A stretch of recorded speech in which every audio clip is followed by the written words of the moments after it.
Hi guys, we're here. Today I want to show you the latest addition to my S-Works Epic build, and that is the handlebar. Now, like most other components, this does come from Enve and it's the new M5 model, and it has replaced the original bar that I built the bike up with, which is this pretty neat Ritchie WCS handlebar. So why did I decide to change that?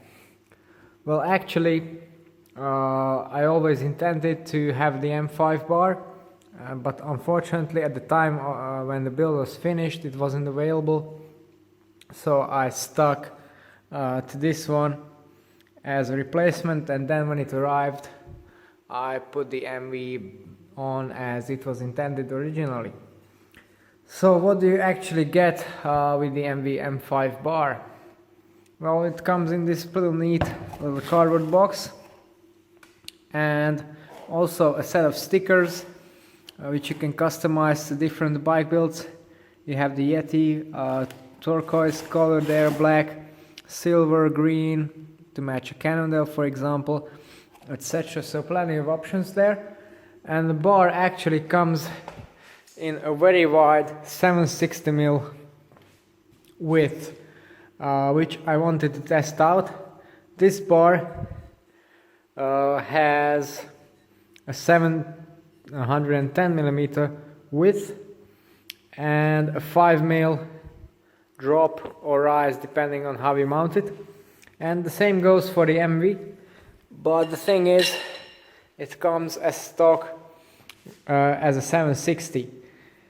And I tried it for one pretty long ride in the woods locally, and I have to be honest, I didn't really like it. I felt that for a bike of this kind, for this nimble lightweight bike and this long stem, it's just a bit too much of leverage.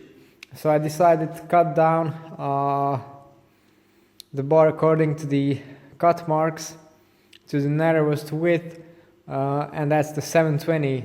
So pretty much the same as the Ritchie bar was.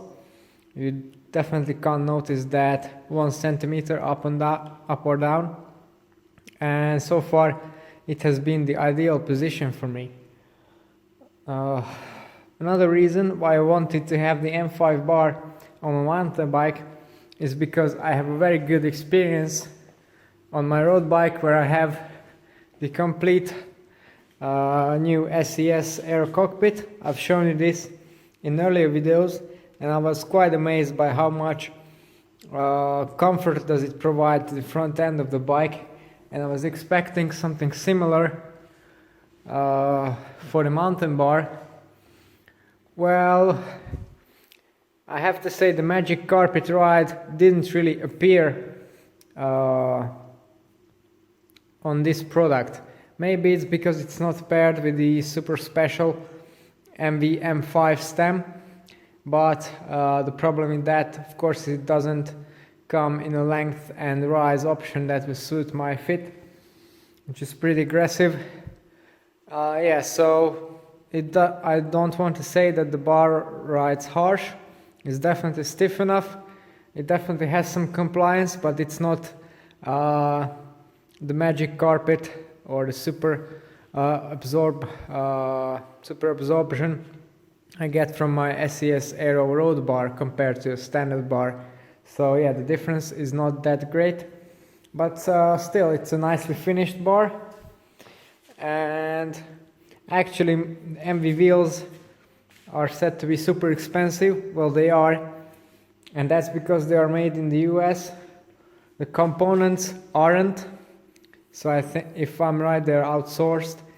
So the price tag is basically on par with the Ritchie bar, and for that you get, of course, the Enve bling, and yeah, I already have a seat post, the wheel set, so this was the obvious choice. A weird thing that I find about Enve bars is that they are not marked with setup or guidelines in any way. So you don't have any at the levers, you don't have any at the tilt or bar rotation area or the clamp area. Although it's nicely roughened up, it has this textured surface so it doesn't slip, and it hasn't even when riding pretty hard. You can see I've marked it up on there. It's perfectly fine. So that's a bit weird.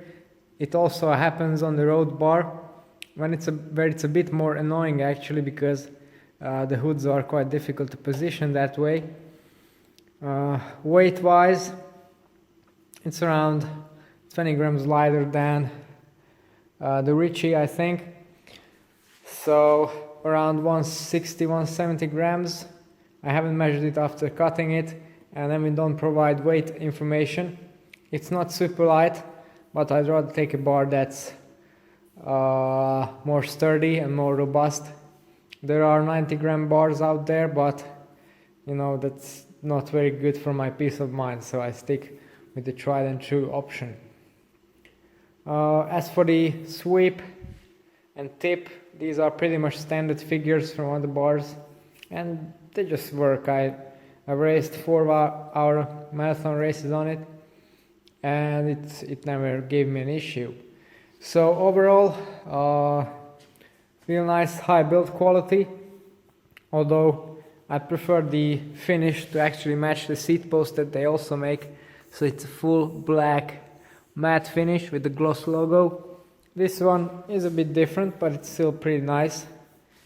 I have it in the downward position, of course, so with the 5mm drop. And yeah, overall I'm happy with how the bar turned out to be. It's a nice addition to the build, but as I've said, I wasn't super amazed by the bump absorption or the vibration absorption like I was with the road bar, but nevertheless still an awesome product. Okay, so this is all I have to say for now about this bar.